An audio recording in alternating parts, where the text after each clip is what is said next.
from Vladimir Putin's top spokesperson in Russia today saying that Evan Gershkovich was caught, in his words, quote, red-handed. Just from this podium to rebut that, can you say declaratively that Gershkovich never worked for and does not work for the United States government? Well, I just said the charge of espionage is ridiculous. We cannot, that is not accurate, and we find that incredibly ridiculous. And so we're going to be very clear about that. This is something that Russia has done all the time, many times before, right? Which is, has he ever worked for the United States government, or does he right now in any form, even to put it to bed? What I can say is the charges against him are ridiculous. We have been very clear about that. I'm not going to get into more specifics. We've been very clear in my topper, and I was very clear in my statement that those are ridiculous and they're not accurate.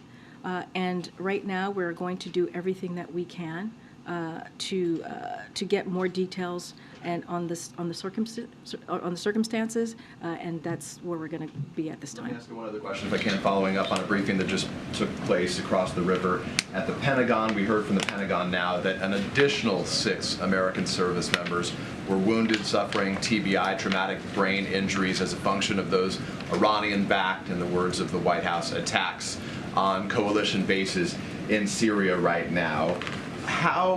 Because Iran continues to attack United States targets and American service members right now, the effort has been to deter them, to stop them. It has not deterred them. So how is that strategy working, and shouldn't there be a higher cost for Iran to pay?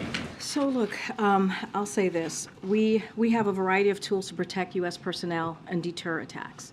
We will use those tools. We work every day to protect our people and deter attacks. President Biden has taken a deliberate approach using a variety of tools to reduce risk to our personnel and make clear that we will hold anyone who attacks us responsible.